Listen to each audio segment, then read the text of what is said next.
कुत्तों की खुराक बाहर से ना आए। या आप बताएं कि अगर किस्त IMF की बहाल हो जाएगी उससे अवाम को क्या मिलेगा?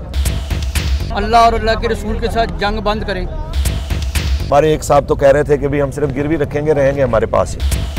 वो बड़ा बड़ा मीडिया जो ये दिखाता है कि आज फलाने अदाकार की जनाब शादी है, उसकी बीवी के जूती के ऊपर जनाब ये मोती बड़ा जाच रहा है जी, इसके जनाब शेरवानी के ऊपर ये जो पट्टी जा रही है नहीं बड़े कमाल की है, तो उनके नज़दीक उसकी तो वैल्यू है, लेकिन ये जो गुर्बत में मारी हुई कौम हज़ारों की तादाद में यहाँ खड़ी है, इनकी कोई हैसियत नहीं है।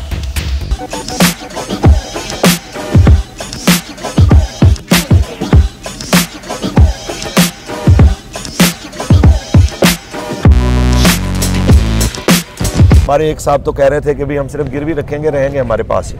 ठीक है, आप मुझे बताएंगे जब किसी एक राइस मिल के अंदर उसी के चावल गिरवी रखे जाते हैं तो होते वो उसी इमारत के अंदर हैं, लेकिन जब ताले लगे होते हैं बैंक के, तो क्या उसमें से कोई एक चावल एक दाना भी कोई उनकी मर्जी के बगैर छेड़ सकता है?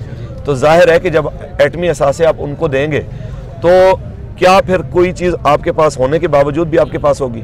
बिल्कुल भी नहीं होगी। तो हम ये चाहते हैं कि एक ही चीज़ बची है पाकिस्तान के दिफा के लिए, जिसकी वजह से को थोड़ा बहुत आपसे इंडिया को भी डर है या फिर कुफर को डर है, तो वो चीज़ भी आप गिरवी रखने के लिए जा रहे हैं।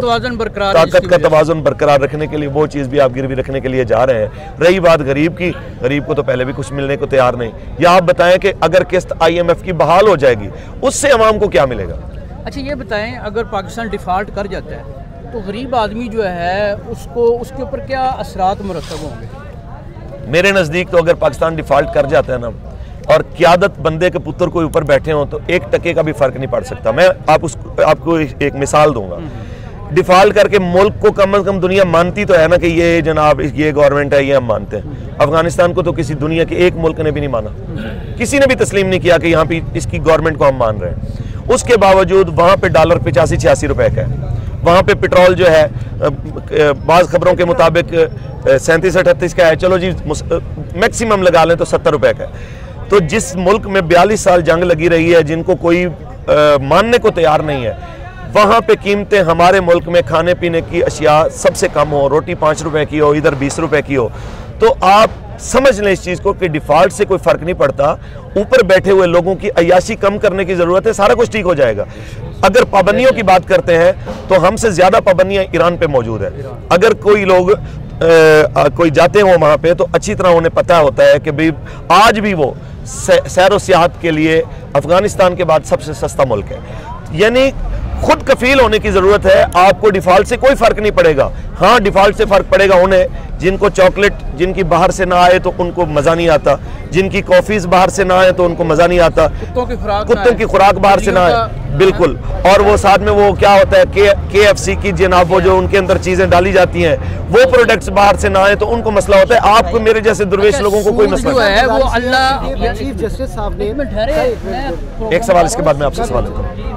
सूद जो है वो अल्लाह और अल्लाह के रसूल के साथ जंग है, ठीक है, उसके ऊपर पूरा मुल्क चल रहा है, ऐसे ही, ठीक है। और क्या हम लोगों में इतनी मतलब गैरत नहीं है कि हम इस निज़ाम के खिलाफ खड़े हों, अल्लाह और अल्लाह के रसूल के साथ जंग बंद करें? देखें जी, इसी गैरत के लिए उसको जगाने के लिए तो लबैक मैदान में खड़ी है कि आप इसको बंद करें। आप अगर अमेरिका के साथ लड़ते हुए हिचकिचाते हैं और इंडिया के साथ लड़ते परेशान होते हैं तो खुदा रसूल से कैसे जीत सकते हैं आप? तो इन्होंने 8-9% से सूद को ऊपर उठाया और अभी 18-20% तक लेके गए हैं। ये तो जंग को मजीद उसका दायरा और ज़्यादा वसी करते जा रहे हैं। तो बात तो वही वाली है आपके वाली जो आप फरमा रहे हैं कि गैरत नहीं है। इनके अंदर गैरत होती तो ये वाला मामला होता। रही बात गैरत को जगाने के लिए क्या कर सकते हैं, गैरत को जगाने के लिए मीडिया कोई किरदार अदा कर सकता है कि भाई आप बेदार हो। तो आप मुझे ईमानदारी से बताएं, ये हम प्रेस क्लब के दरवाजे के सामने खड़े हैं, वो बड़ा बड़ा मीडिया जो ये दिखाता है कि आज फलाने अदाकार की जनाब शादी है, उसकी बीवी के जूती के ऊपर जनाब ये मोती बड़ा जाच रहा है जी, इसके जनाब शेरवानी के ऊपर ये जो पट्टी जा रही है नहीं बड़े कमाल की है, तो उनके नज़दीक उसकी तो वैल्यू है। लेकिन ये जो गुर्बत में मारी हुई कौम हज़ारों की तादाद में यहाँ खड़ी है, इनकी कोई हैसियत नहीं है।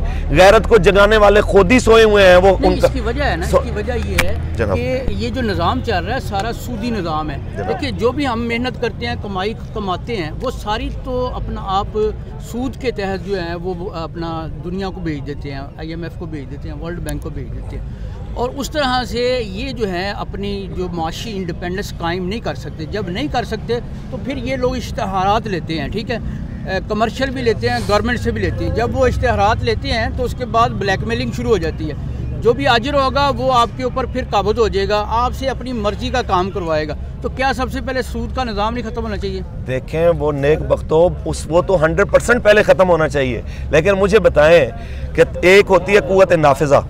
नबी अलैहिस्सलाम ने इरशाद फरमाया सबसे ईमान का बुलंद दर्जा यह है कि जब बुराई देखो तो हाथ से मना करो, ठीक है।